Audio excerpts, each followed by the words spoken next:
These are 5 of Terraria's biggest content mods, and I'm gonna spend the next 500 in-game days trying to beat all of them in Master Mode. But our end goal is far away from us, so let's begin this journey with the Thorium mod. Let us begin. We started off by creating and naming our character after the famous actor who plays Thor in the MCU, our Lord and Savior, it's Chris Evans, and proceeded to make our character look exactly like him. We proceeded to create our world, named it Ragnarok to keep it on theme with the mod, selected the torture that is Master Mode, and created our world. While the world is being generated, let's speedrun through some of the mods that I use in this playthrough. The main one is obviously going to be Thorium, and then we have magic storage, because you would be clinically insane to play any big mod pack without it, and all these quality of life mods and some of these cosmetic ones. The full mod list will be in the description below. Also, I already did a 100-day playthrough on my channel of Vanilla Terraria as a form of preparation for the series, so go and check that out on my channel if you want. With all that out of the way, let's finally begin our 500-day journey. As soon as we set foot in this brand new shiny world, I proceeded to do what the Lorax hated the most and cut down the very first trees that we saw. After crafting a workbench and suiting up with nothing but using 2x4 planks of wood for our armor,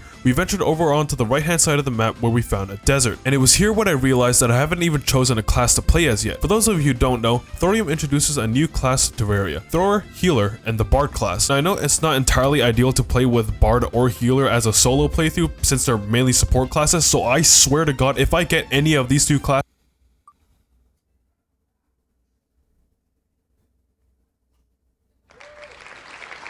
well, it looks like we're playing the Bard class. That's great.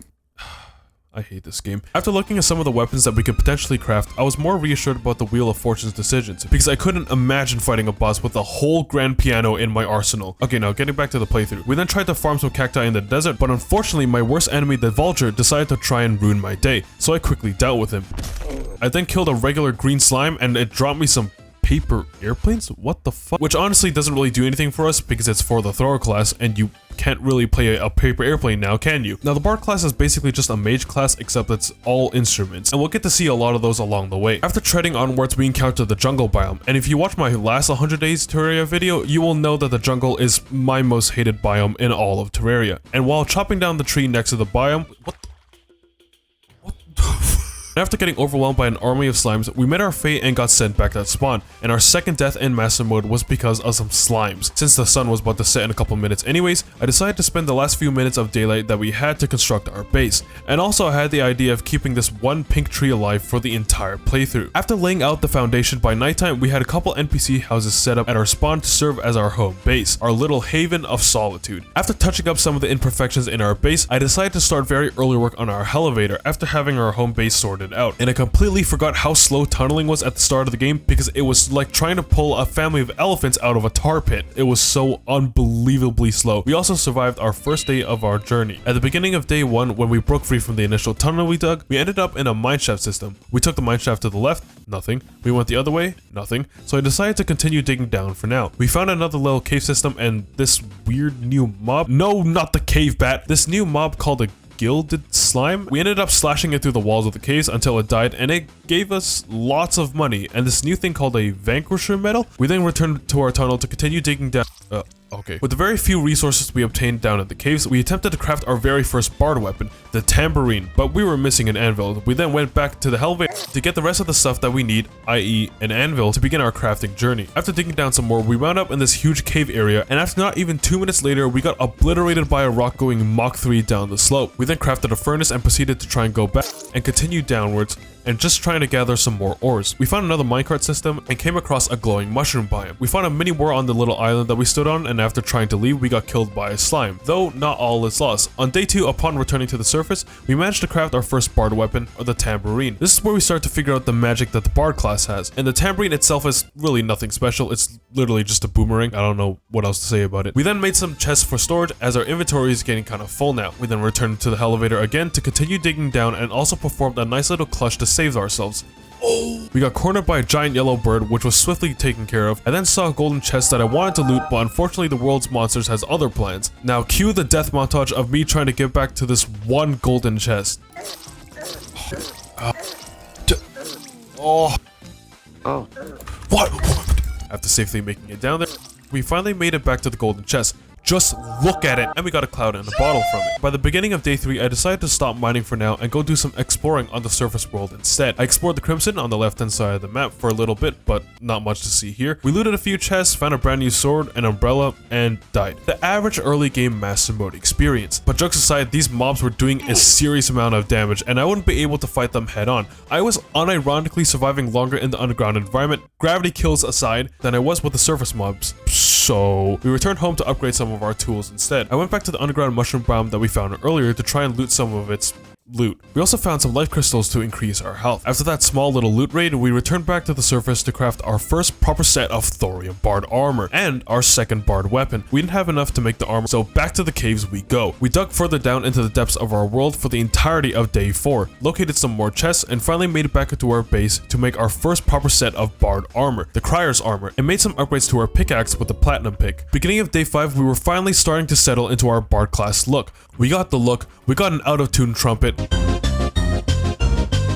and we were ready to take on the world. So we ventured back over to my most hated biome and explored underground to find some more chests and loot that would help us out in our journey. And we spent so much time underground in fact that it actually became nighttime. I was looking forward to having a peaceful night back at the base, but no, a blood moon had to spawn in and be like, I exist. So we returned back to our house to deal with the event. And in doing so, we encountered our very first mini boss, Patchwork, and after killing Patchwork without dying any times at all, we smited him down and marked him as our first boss dead. In the morning on day 6, I found a suspicious moisturizer bottle, and now we had a master hand from Super Smash Bros joining us on our journey. We made our way back to the jungle to do some more exploring of its caves, and when that was done, we went back home and purchased the best item in Terraria, the cat license, from the zoologist, and also purchased ourselves a squirrel hook. Later that night, we made some renovations to the house by crafting some more chests and continued our journey to the right hand side of the map. We eventually made it to the beach biome in the morning on day 7, found the angler sleeping in the water, and proceeded to venture down into the ocean's depths. And while down here, I found a weird chasm that was sitting in the middle of the ocean. This chasm actually serves as the entry point to the new biome that Thorium introduces, but we'll get back to exploring this brand new biome later on. We then returned home and made ourselves our first proper modded accessory called the Platinum Aegis, which provides us with some much needed defense. We then decided to make some very early preparations on our first modded boss. I made my way over to the desert and began flattening it, and also returned home to craft a new boss summon item called the Grand Flare Gun, which is something that we'll get back to in the coming days. Once that was done, I decided to finish off our elevator, and since we had a shiny new pickaxe, it would become trivially easy to tunnel through the rest of the world,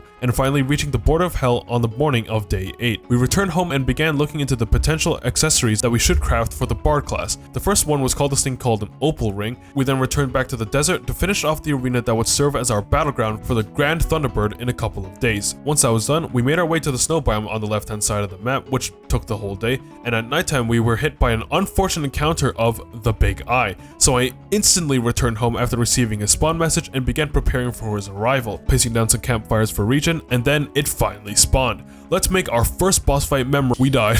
I realized at this point that we lacked some movement speed, so we ventured back down into the caves to search for Hermes boots. I'm sure this will not take a long time to do, right? We drank a Spelunker potion and began our search for this accessory. And after searching the caves for the entirety of the night, we returned back to the surface in the morning on day 9 to have nothing to show for it. Beginning of day 9, I decided to add to our arsenal by crafting a new Bard weapon, a whole ass grand piano, which was different from your average Bard weapon, and I guess weapon in general. If you time your clicks on the green bars, the weapon does not consume any of your inspiration, and inspiration is basically just mana, but for the Bard class instead. We then finally made our way back to the desert biome, taking the Grand Flare Gun that we made back on day 7 with us, and we summoned our second Thorium boss, the Grand Thunderbird. This big bird will drop sand projectiles out of the sky, summon smaller lightning turkeys, and mini tornadoes that chase you around. Unfortunately, my 2 brain cells decided to leave my head in that moment because I died to the Thunderbird as it had less than 10% of its health left. Oh my god. Instead of re-tempting the boss, I spent the rest of day 9 underground trying to find more golden chests to try and obtain the Hermes boots, which we didn't get, but we did find this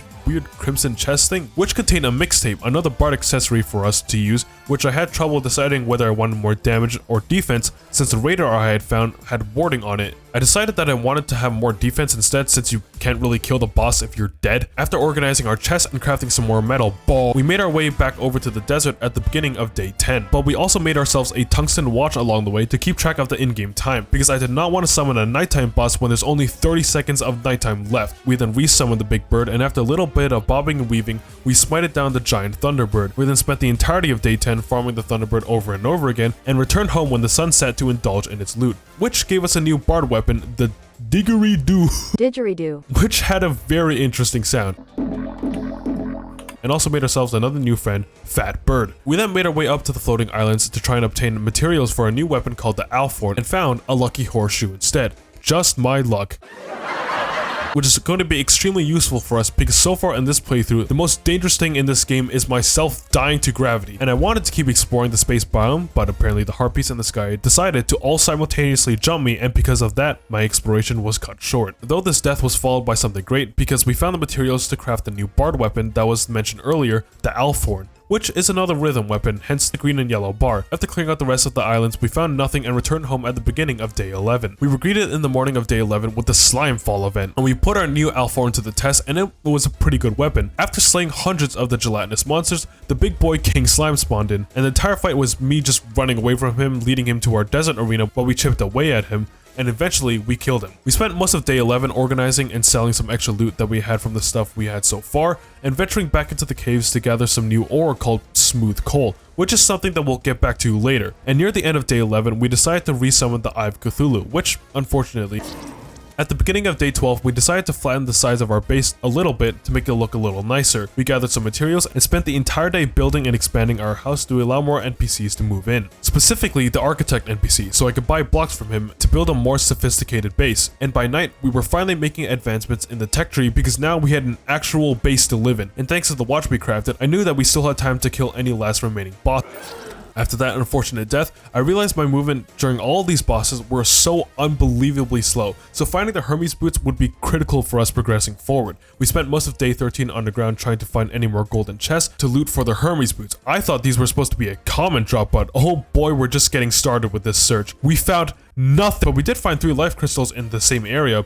Too bad we already have a full health bar though. Strap in now, because I'm gonna fire a quick montage of how many chests we looted on day 13 to 18 just to find 1 pair of Hermes boots.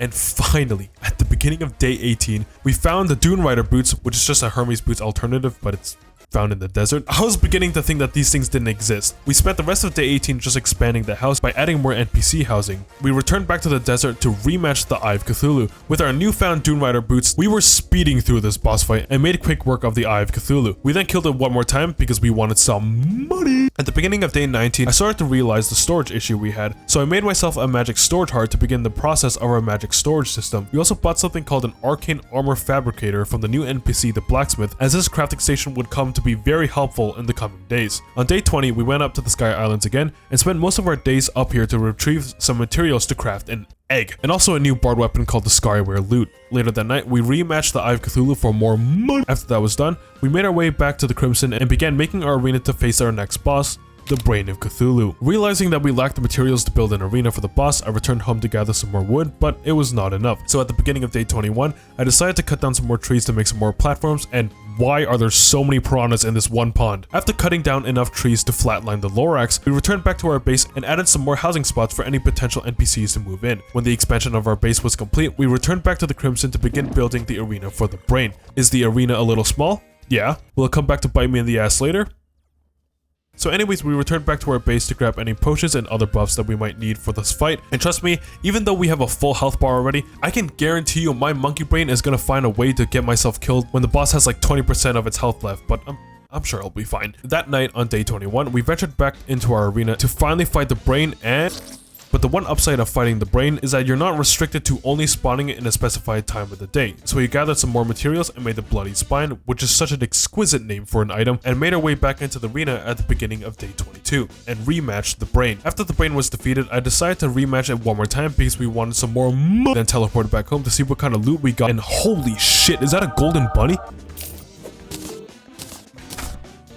it's mine now. Now going back to the loot that we got from the brain, the Crimtine ore and tissue samples allow us to craft an upgrade to our pickaxe, and a new set of armor for the bard class called the Jester armor. I look like a clown that throws around a jar of mayonnaise because for some reason, this is a bard weapon. And near the end of day 22, I decided that it was going to be a moving day. I built my way up to the nearest sky island and began to terraform it to my liking. We moved the architect up here. Oh, by the way, the architect NPC moved in already. I guess I forgot to mention that. And from the night of day 22, we set off on building our brand new base.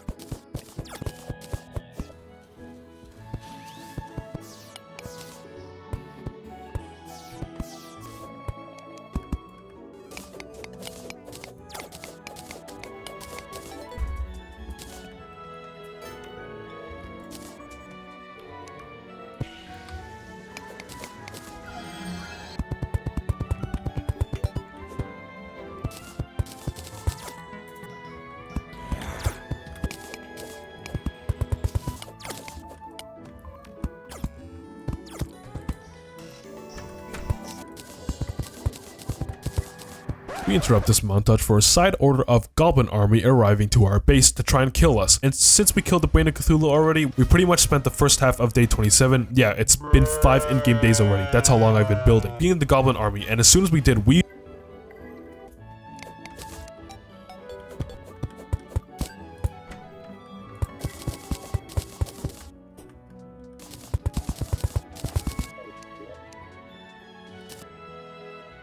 And finally, on the night of day 28, we completed our base. What's it supposed to be?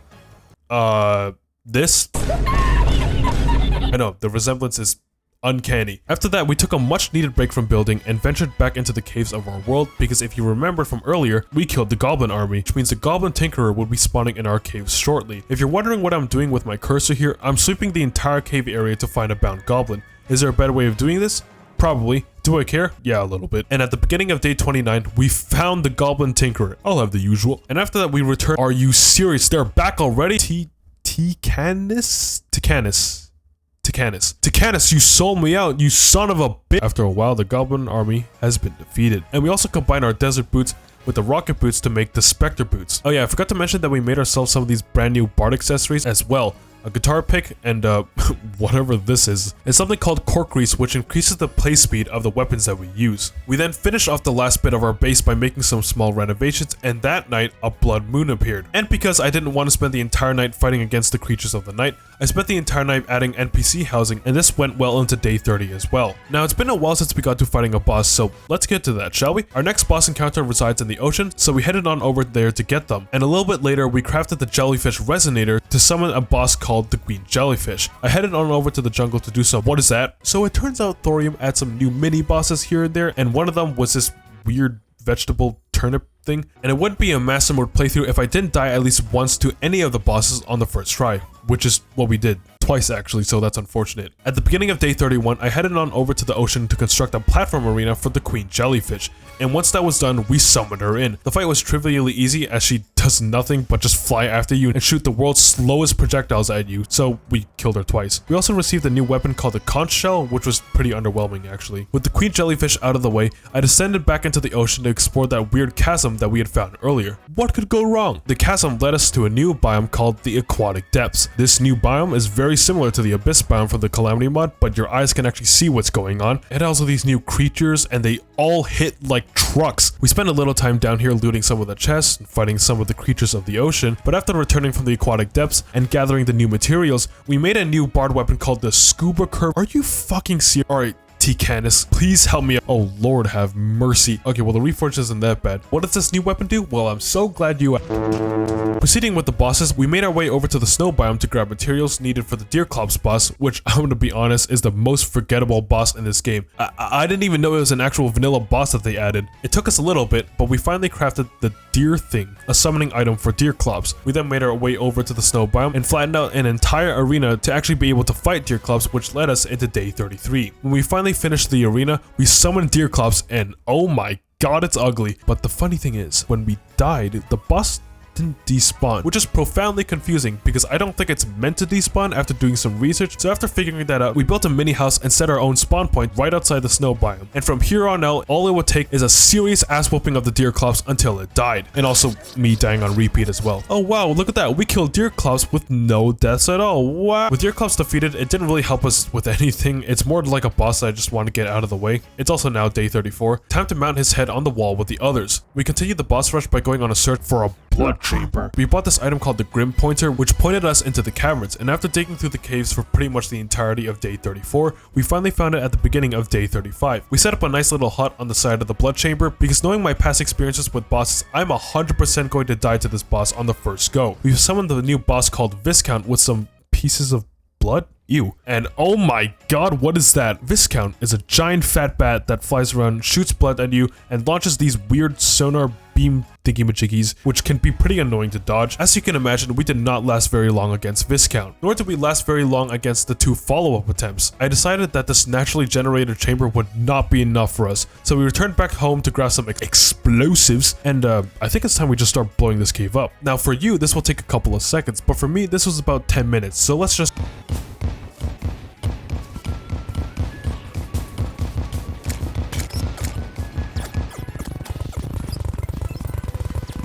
Well, look at that. We built it in less than 10 seconds. What do you know? Now, surely we can be... Wow, this is just... Oh my god. So we did one last renovation of the arena, aka just shoving a wooden platform in the middle of it. And now all we had to do was just bring his health bar to 0. With each death, I grew angrier and more frustrated with the boss and myself. I also forgot about the goblin army at my base when I returned.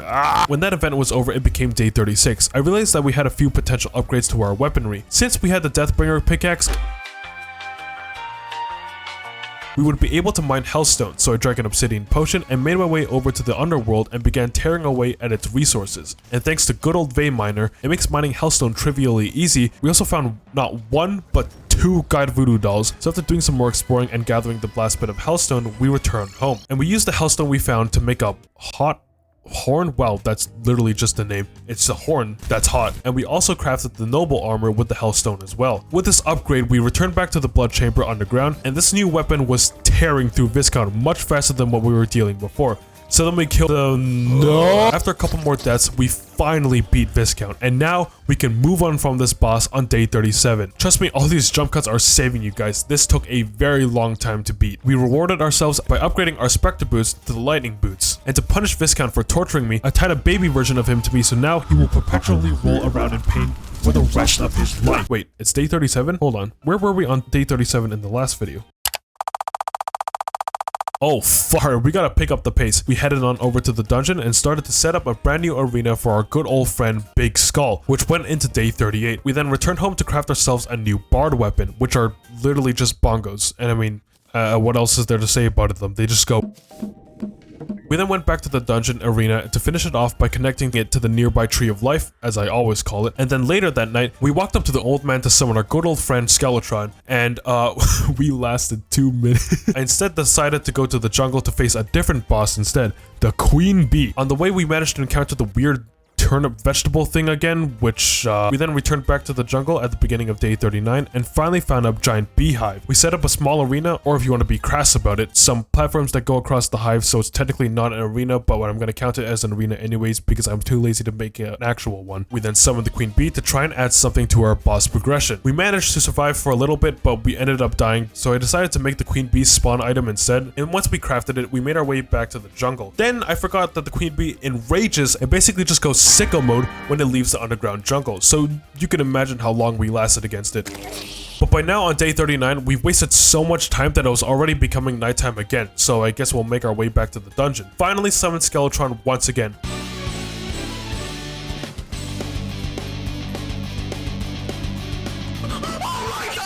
We then headed straight to the dungeon to I don't know why I'm here, to be honest. And later that night, we decided to rematch Eye of Cthulhu again, and why are you leaving? Oh, it's 4:30 a.m. He's clocking out already. Understandable. At the beginning of day 40, we headed back over to the dungeon, and what's this? A new graveyard sub-biome? This is a summon arena for a boss that we'll get back to later on. After wandering the dungeon some more, we gathered all the materials that we needed to craft a new bard weapon, the Bone Trumpet, which just shoots skulls. Okay. We then descended back into the underworld, and using the shadow key that we found in one of the golden chests in the dungeon, we unlocked almost every single shadow chest down there, and mainly just got some more weapons to sell if nothing else. None of these weapons really help us because we're a bard. Proceeding with the boss rush, we headed back underground to find the nearby granite biome that we had discovered in earlier explorations, to spawn in the granite energy storm. And apparently I did not learn my lesson because I decided to fight the boss in the naturally generated cave instead of making my own arena. So back to buying dynamites we go.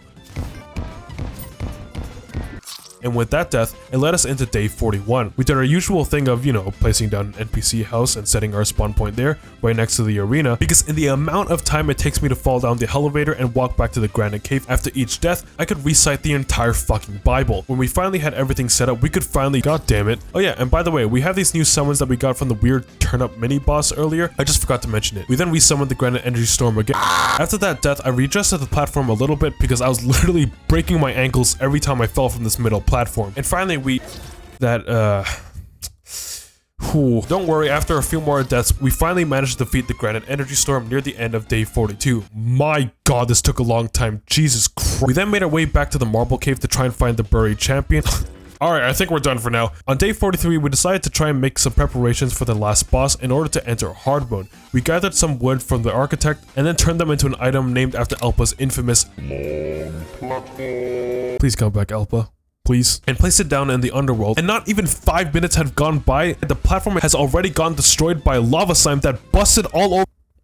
Gonna stop myself there. We then made our way back down to hell with a few buffs consumed, guide voodoo doll in hand, and prepared ourselves to fight the wall of flesh. I'm 90% sure that we don't have any more bosses to kill in the Thorium mod. I swear. But finally, we threw the voodoo doll into the lava and began our fight with the wall of flesh.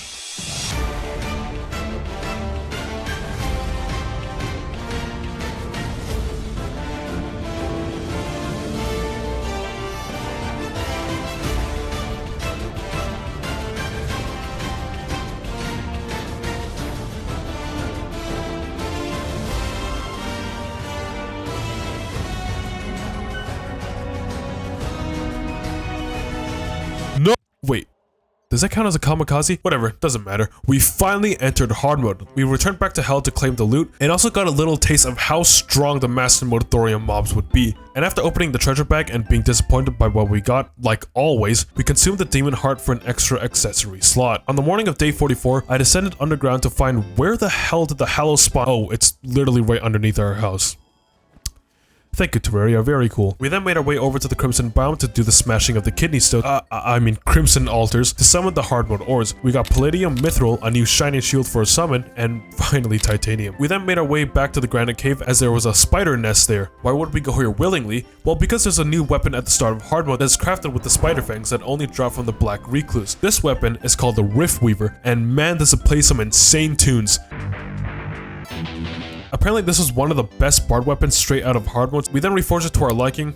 Not really actually, we just ran out of money because as helpful as the Goblin Tinkerer is, I'm pretty sure he's a con artist of some sort. I just can't prove it yet. We then descended underground to gather some of the new hard mode ores. We made a Palladium pickaxe and returned underground to mine Mithril, made ourselves a Mithril pickaxe and blah blah blah, you know how it goes. Typical hard mode stuff. And we also made ourselves a Mithril flute as well that we never used. We then returned to the underground Hallow at the beginning of day 45 to begin searching for the gelatin crystal in order to fight the Queen Slime. We ended up finding the wizard NPC, which, I mean, he didn't really do anything for us, and finally found a Grand Gelatin after a long day of searching. And because we spent a long time in the underground Hallow, we managed to gather a ton of Souls of Light and made ourselves the marching band armor. While we're here, we also might as well make something to expand our inspiration bar by making an inspiration fragment, which is basically just a mana crystal, but, you know, for bards. And also thanks to the glorious and wonderful mod that is the Fargo's Mutant mod, we can also craft a portable Crimson altar installed right into our own house. On day 46, we descended back into the caves in search of more titanium. I also wanted to point out the fact that the new marching band armor gives us our own musical notes that follow us whenever we take damage. We didn't find that much titanium, so we just returned back to our base to prepare for the first modded hard mode boss,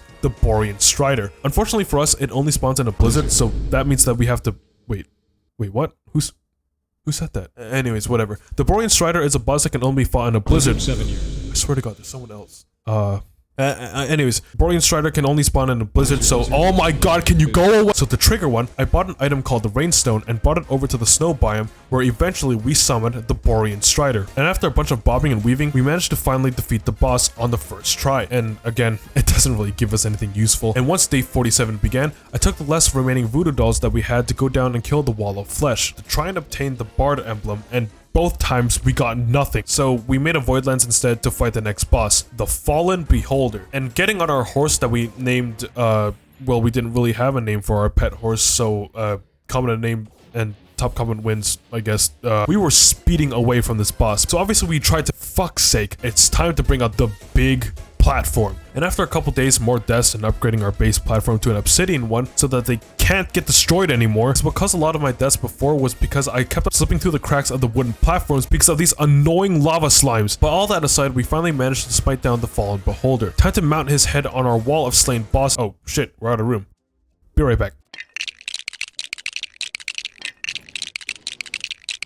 There we go. It is now day 49, and this boss rush train does not stop for anyone. We set up one long big platform in the sky to kind of serve as our universal boss fighting arena, and which boss will have the honor of being our very first guest to this platform?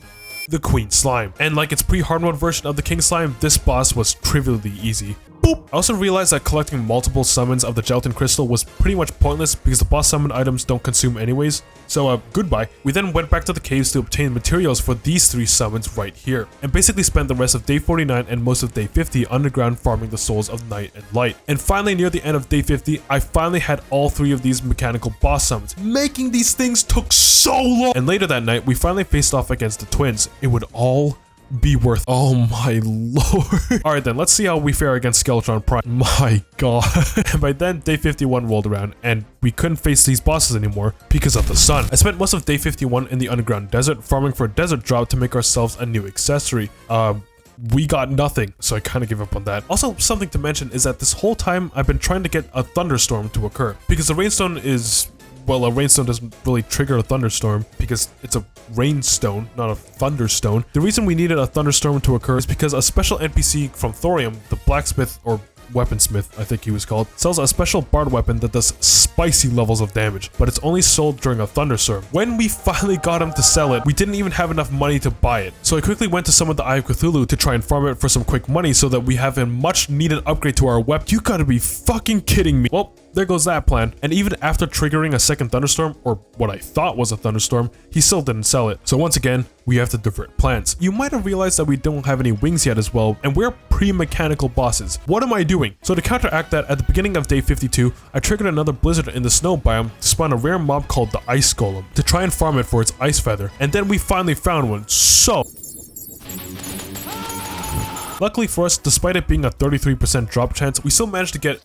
Oh fuck. But anyways, we can now craft the Frost Wings. We flew up to the floating islands to farm the giant sky noodles for souls of flight. We managed to get one, but apparently this one wyvern we killed must have deployed an EMP to all wyverns to not spawn anymore once it died, because we spent the rest of day 52 waiting for a second one to spawn. Oh, look who finally decided to show up, and crafted the wings later that night. And also because the Ice Golem dropped its balls, and also because the Ice Golem dropped its Ice Core, we used it to make a new weapon called the Frostwind Symbols, which I mean, this new weapon is strong, but oh boy do they get pretty loud.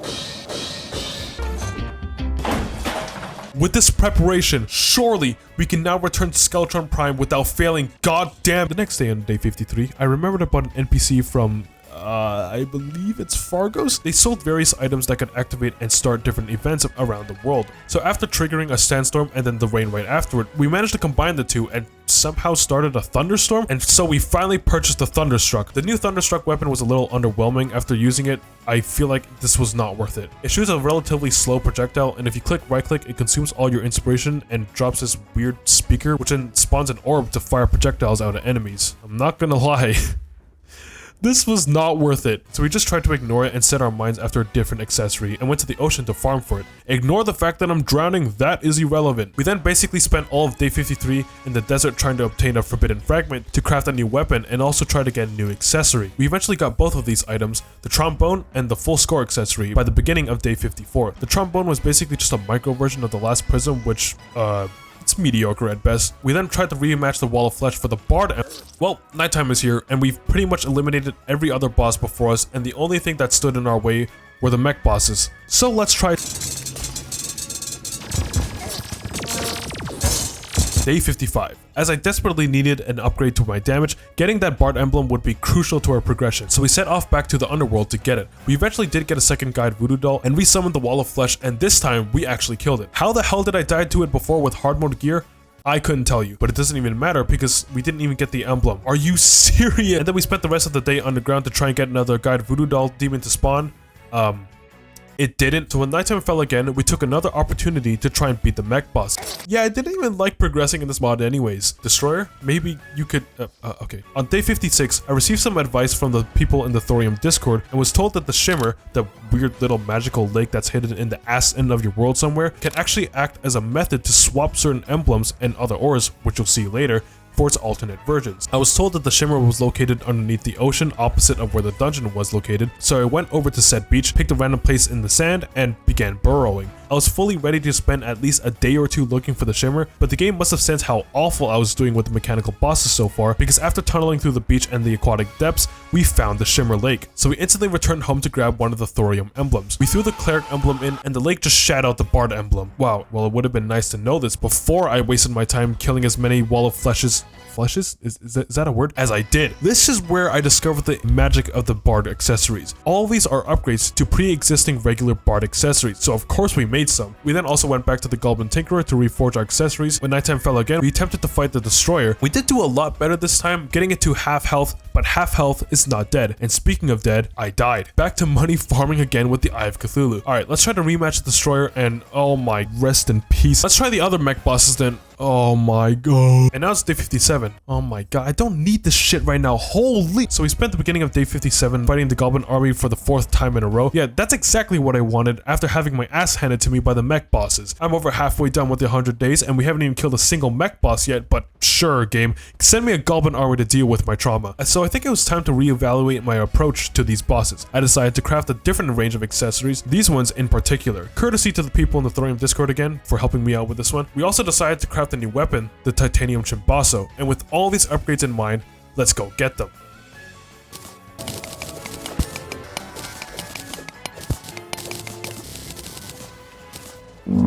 We finally got the Titanium Chimbasso and decided to test it out on the Big Eye. And yeah, I know it's not the best boss to test weapons on, but it's definitely a lot faster than what we used before, so we decided to exploit that and farm him for, say it with me now, and by the end of day 58, we had most of our upgrades. Now I'm gonna go over what we have instead of how we got them, because we'd literally be here for the next 7 hours. We have an accessory called the Straight Mute, which increases our symphonic damage and also makes any brass instruments shoot at an extra projectile if it crits. We have something called the Incandescent Clarity, which replaces our wings and allows us to dash an insane amount of speed in the direction of our cursor. We upgraded our weapon to the Titanium Chimbasso, which did a lot more damage than I expected to. We mined a lot of titanium for this. And then these two are just more damage boosters for our weapons. Oh, look at that, we talked for so long it became day 59. We just needed one more accessory, which is the Mantle of the Protector, which was a relatively simple crafting recipe. The problem was actually finding a mimic to drop the cross necklace, so let's do some editing magic. We didn't find a mimic. So later that night on day 59, we tried to rematch the twins, totally not dying 3 times, and then we finally had a winning attempt, which, I may add, we would have killed if it didn't turn daytime. But it's fine, we're close to beating them. On day 60, we finally found a mimic laying in the jungle, and after eliminating it, it surprisingly gave us the one drop that we actually needed. Are we back? We're so back! That morning, we finally made our final accessory upgrade, the Mantle of the Protector. And while we waited for nighttime, we slaughtered the Brain of Cthulhu for more money. And now that nighttime was here, it was finally our calling. We had all our upgrades now. Time for one last stand.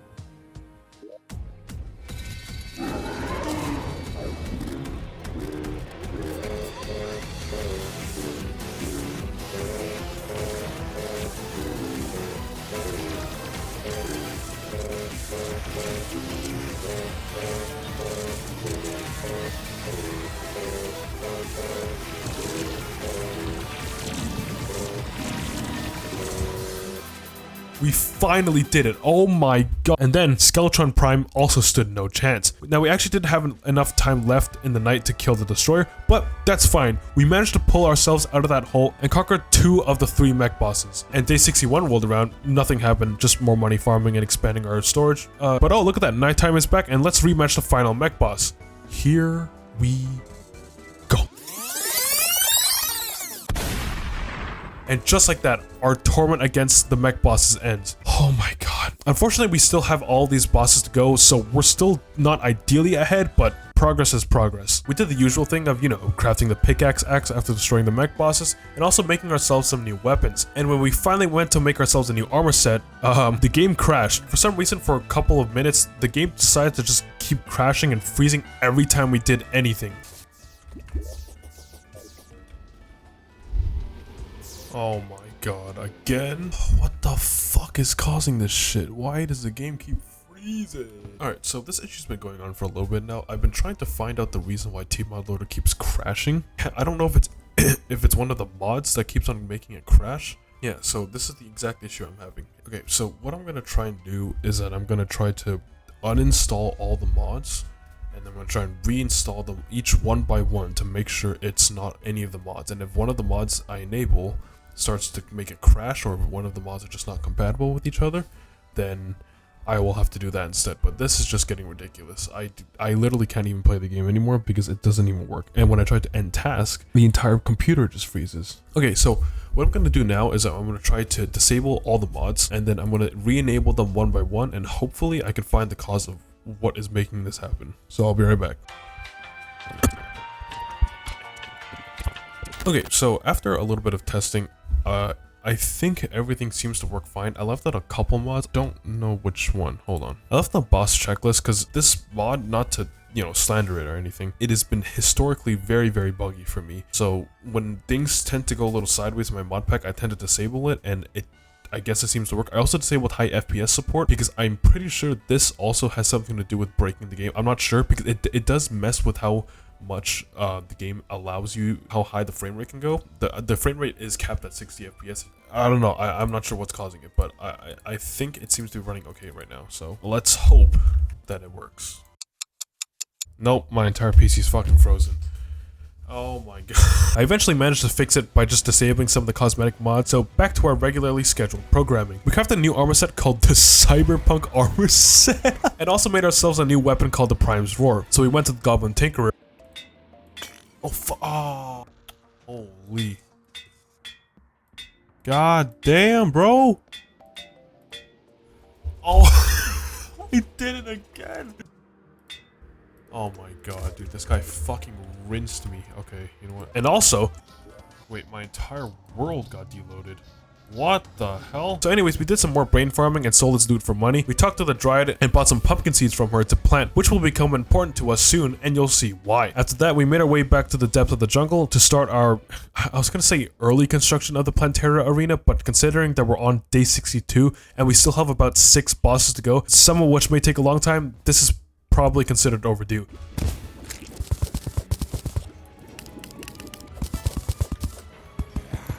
And by night of day 63, we finished the Plantera arena. Now remember those pumpkins from earlier? I hope you do, because it's literally been like a minute. But you probably don't remember this graveyard sub-biome behind the dungeon that we discovered way back in pre-hard mode. This serves as a spawning altar for the next boss. So say hello to the Lich. This boss was probably my favorite. Though we did die to it on the first attempt, I guess that's no surprise, it was probably my favorite looking boss in the mod. We unfortunately didn't make any progress with the Lich from that night, but at the very least the health bar was surprisingly lower than the mech bosses from before, so at least I know that it's doable. On the morning of day 64, we went to the alchemist and bought a bunch of potion buffs from her in order to prepare for the Lich boss fight later in the night. You don't need to worry about what we did for the whole day. I think you have an idea by now, but I guess we also did some— Is your baby crying? I'll make them stop. Surprise, motherfucker. Surprise, motherfucker. Surprise, motherfucker. Disguise, motherfucker. Surprise, motherfucker. When nighttime fell again, we resummoned the Lich, and after a bunch of bobbing and weaving and totally not needing the nurse's help, we smited down the Lich and killed him by the end of the night. Time to add him to the trophy room. We didn't get much from the Lich, but we did get a new light pet, so our good friend Steve joined us on our journey. By the end of day 65, I descended back underground to gather palladium for a potential weapon to craft. If you remember what I said about the Shimmer Lake before, how it can swap out certain accessories for its counterparts, well, it can also do that with the ores as well. I threw in the palladium and got cobalt, and then crafted the cobalt gong, which is apparently very useful for the second phase of Plantera as it stuns the little grabby hands that she grows, but I can't get over the sound effects of the instruments in this mod. Once that was done, we returned back to our base and added some more rooms to our fine establishment. Even though the entire base is shaped like a Dorito, I promise it was supposed to look like the Golden Palace from Asgard. Oh my god, I suck at building. We moved in some of the other important NPCs from the ground base, which I guess we'll call the ground base Midgard, because this is supposed to be Asgard. And since this is Asgard and it's in the sky, we're moving on. We made some heart lanterns, campfires, and something called an aromatic bulb, basically just a porta bulb item from Calamity, which serves as a summon item for Plantera because finding the bulb in the jungle is a nightmare. After that was done, we swiftly made our way back to the Plantera arena. And we tried to fight Plantera, but after realizing that this arena was too big for my own good, I added a platform in the middle of the arena in the morning on day 66, and finally summoned Plantera once again. And with our shiny new titanium Chimbasso, we tore through the plant's health. And with the defeat of Plantera, we opened the treasure bag and got a Vuvuzela green. But this weapon is probably the loudest out of any weapon that we've got so far. Tried to test it out on the twins and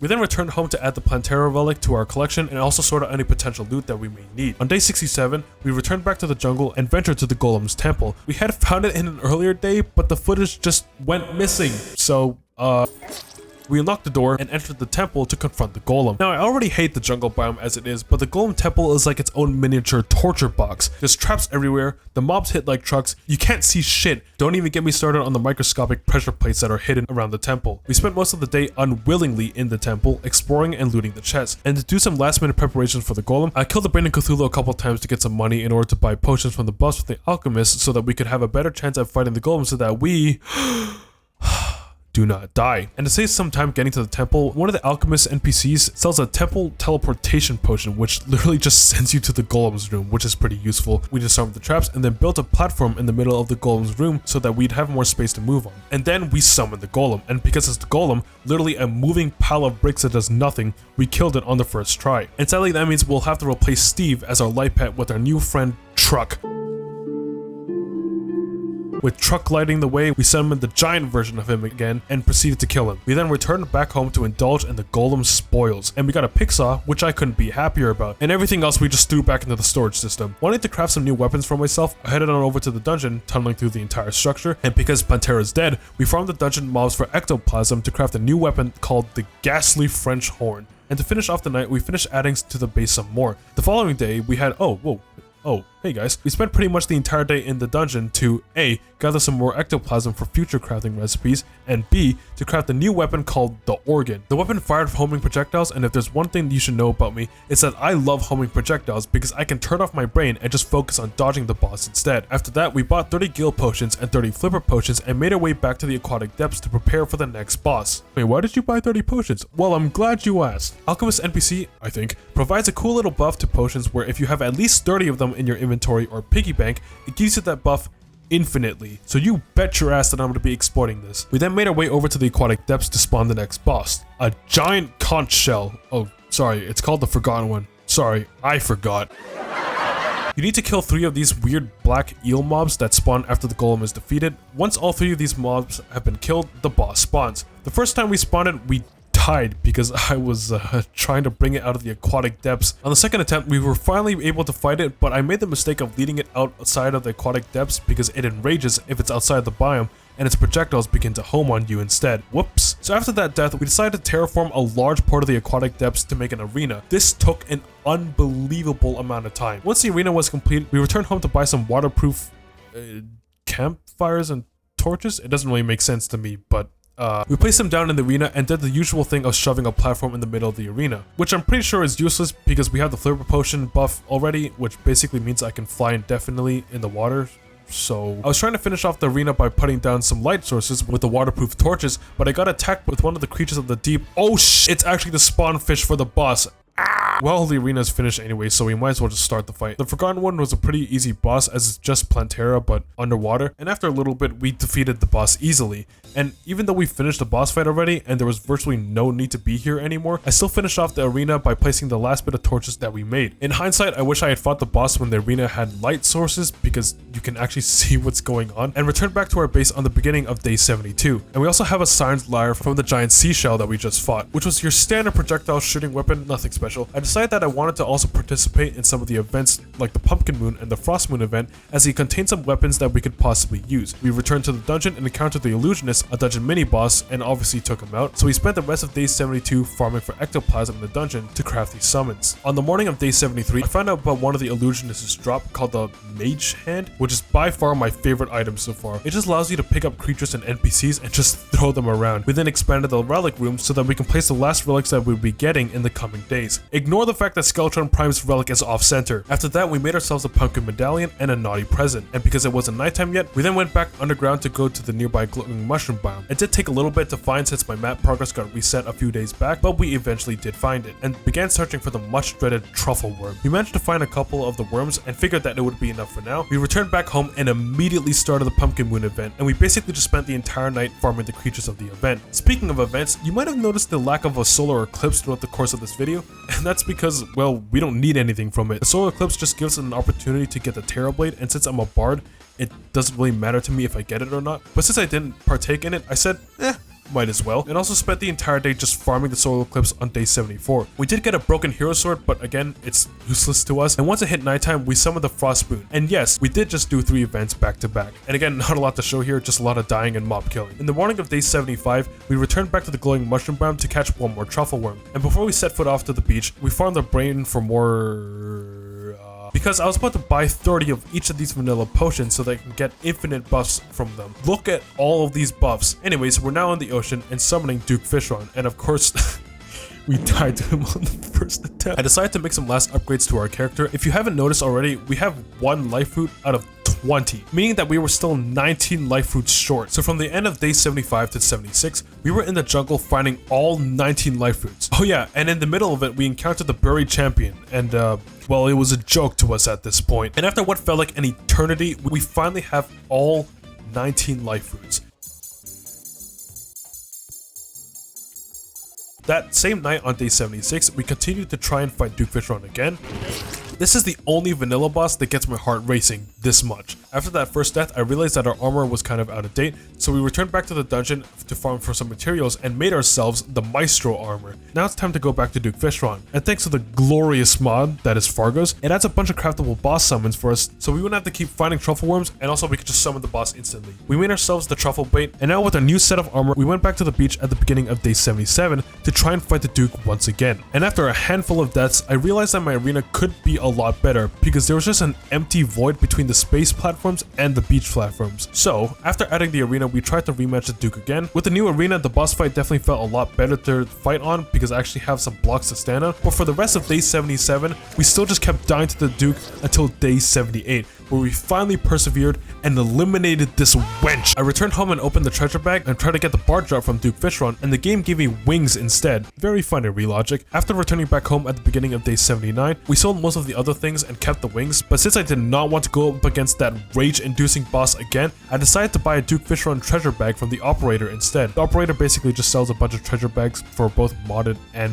vanilla bosses. And after farming the brain and eye of Cthulhu to get the funds to even buy the treasure bag, because these treasure bags are pricey, it only took us 2 treasure bags, also known as 7 fucking platinum coins, but we finally got our drop. We went to the Goblin Tinkerer to reforge our weapon, as if I hadn't just wasted 7 platinum coins, an arm, and a leg on this stuff, but luckily the Goblin Tinkerer must have pitied me because he gave me the fabled reforge not long after. This weapon, called Duke's Regal Carnix, is basically just a flare-on, but for bards, because it just shoots bubbles out. And right after that, we headed on over to the dungeon to try and trigger the lunar events.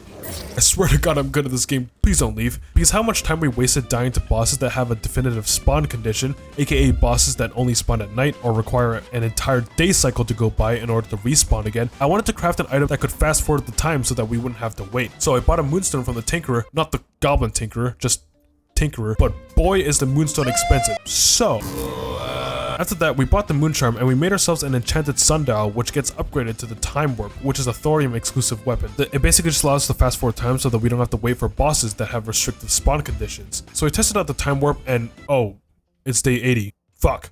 So I probably should have seen this one coming. We may be able to fast forward time and revisit bosses like the Lunatic Cultist easily should we ever die to it, but the problem is that, well, it skips 4 days, and in case you forgot, we only have a total of 500 days to beat all 5 content mods. I cannot be using the Time Warp to just fast forward a day because that would just be wasting it. Now yeah, granted, I've only skipped forward 1 day, so it's not a huge loss, but still, I stupidly pressed it again, and now it was basically day 81. I just wasted 2 days. Well, no point in crying over spilt milk. Let's just make do with what we have here. We returned back to the dungeon and rematched the Lunatic Cultist, and how the hell did I lose to this boss before? I have no idea, because we absolutely demolished him. With the lunar pillars now spawned into our world, we returned home, placed down the ancient manipulator, and then ventured over onto the vortex pillar that basically spawned right next to our house to try and take care of it, but these mobs are so unbelievably strong. So later that night, I moved on to the Stardust pillar instead, because out of all 4 of them, it's the easiest. I still had a lot of trouble killing it, but we eventually pushed through, and the bard fragments were located inside the pillar. What? It looks like a bowl of Lucky Charms. We crafted something called the Shooting Star Blast Guitar. We then made our way over to the Hallowed biome to search for a prismatic lacewing, but unfortunately I forgot that they only spawn at 7:30 to 12 AM. It is 2 AM right now, and after running around the Hallowed doing nothing for the last 2 minutes of nighttime, it became day 20. It became day 82. I spent the day farming the brain and also taking down the vortex pillar, and once it was dead, we received more bard fragments to craft even more stuff. Turns out I missed out on one of the bard fragments crafts, the Sage's Lament. Make sure you remember this weapon, because this one is insane. Later that night, we stayed in the Hallowed biome to try and find a prismatic lacewing, and we found not 1, but 2, and turned it into a crystallized prismatic lacewing. And then we finally summoned the Empress of Light. First attempt didn't go that well, but the second attempt is where we had an epiphany. I swapped to the Sage's Lament, which is a homing weapon. Remember the weapon that I told you to remember, like not even 5 seconds ago? Literally does way too much damage that I'm 100% convinced that it's a bug. So we obviously destroyed the Empress of Light in no time.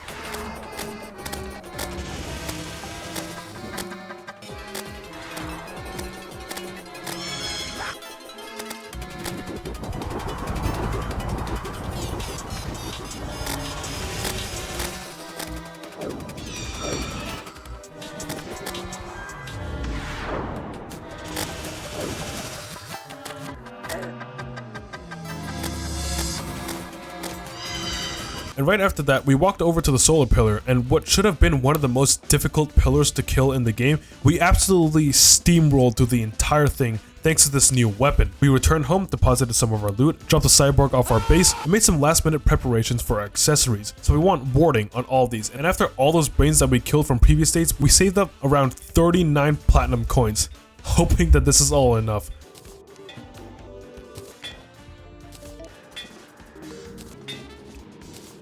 Luckily, it didn't take as much as I thought, but my lord, the Goblin Tinkerer is a scammer, and I will stand by that. We then made our way over to the jungle where the Nebula Pillar was, and we defeated it in no time. And after all of that work, all that grinding, it has all led up to this. Ladies and gentlemen, the last boss in vanilla Terraria, the Moonlord.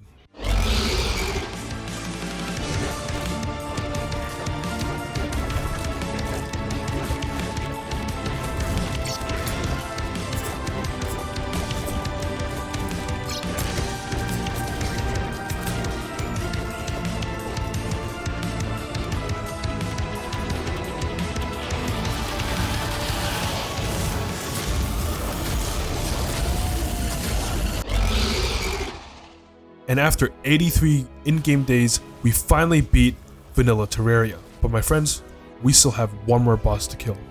And as Dr. Strange said, we're in the endgame now. The first thing we did was place down the Moonlord's relic in our trophy room, and we opened its treasure bag, and like all loot boxes, we did not get a single thing that we wanted. And we had to replace our friend Truck. Sorry Truck, you've been replaced, and his new name is... How crass can I be with this? ball sack. And because we didn't get what we wanted from the initial treasure bag, we bought 2 more and we finally got something for our class. A second reason that we bought 2 treasure bags is that we could have enough luminite because 1 Moonlord kill drops a laughable amount of luminite. We made some luminite bars and made ourselves our respective armor and started tinkering with something called a Terrarium core, which is an endgame crafting material made from all the weapons of these different bars in the game. It can make all of these weapons. So obviously I made myself a few and crafted something called the Terrarium auto harp. I don't need to explain what it does, it's just another weapon that shoots up projectiles. And a new accessory that gives us surround sound, no fucking way! And a new weapon means only one thing. Also, while testing out some of the new weapons, wait, is that? Oh my god. Oh my god, it's Lucio from Overwatch! Okay, with that revelation aside, it's time to take our last steps to the final boss of the mod. So let's collect ourselves one last time and prepare.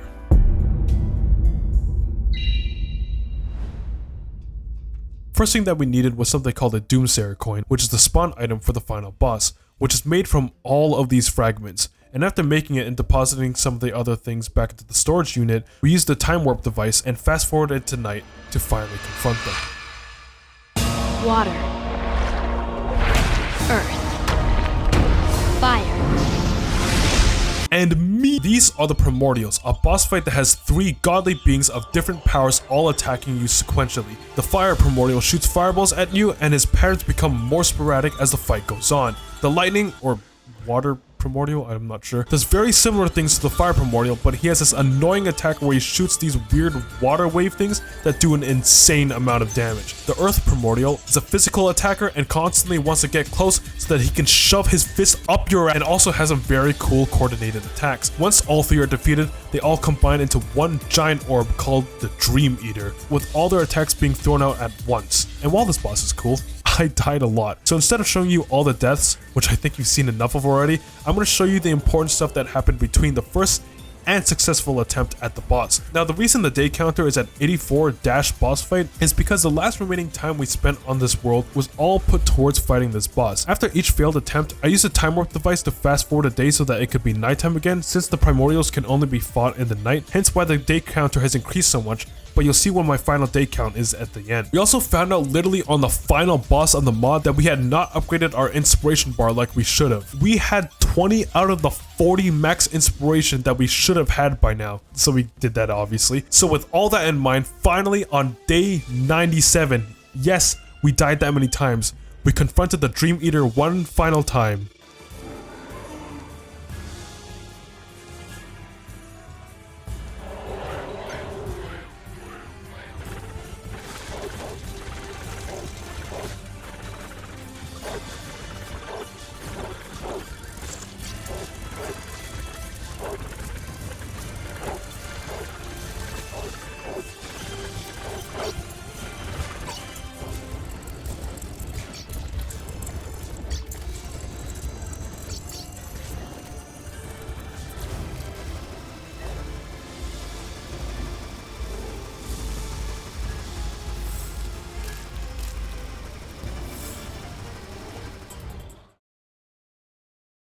And just like that, we defeated the Primordials and the Dream Eater. We placed down his relic as a symbol of our triumph, and to finish it all off, we crafted the ancient legendary weapon Mjolnir that we didn't even use once. And that concludes the first of 5 playthroughs for our 500-day journey. We managed to finish a few days early, so that means for the next mod that we're going to do a playthrough on, we're going to have an extra 3 days head start. It could have been more, but obviously I died a lot. And getting back to the topic of the next mod, I don't actually know what to play. The obvious choice seems to be Calamity, but because of the recent drama with Fabsol and the horrible shit that he's done and said, a lot of the stuff in the mod has now held back a little bit. Obviously, no discredit to the current Calamity devs, to what they're doing right now. I was just kind of pointing it out. I was holding off on doing Calamity for a while since I was anticipating them to drop the Sunken Sea update that they've been talking about, and I didn't want to do a playthrough, finish it, and then, you know, they release the update right after, because then I'll miss out on the new content. So I don't really know. I might just have to bite the bullet and just start it anyways, or I could do some of the other big mods like Lunar Veil or Spirit Mod, since I've never played those before. So yeah, that was our 100-day Thorium Master Mode playthrough. I hope you enjoyed watching the video. Let me know what you thought. Subscribe if you want to see more Terraria videos. I plan on shifting over it to more since I've played it for a while. By the way, I started this playthrough in May and it's just now September, so I'm going to try and shorten the time between playthroughs and try to get them more out on a regular schedule. I don't want the gap between playthroughs to be like 4 months like I've always been doing that, because that just takes too long. I'm also considering live streaming some of the playthroughs at some point. I don't know, I'm just kind of throwing ideas out there. Well, that's all I have to say. Have a good rest of your day, and I'll see you next time.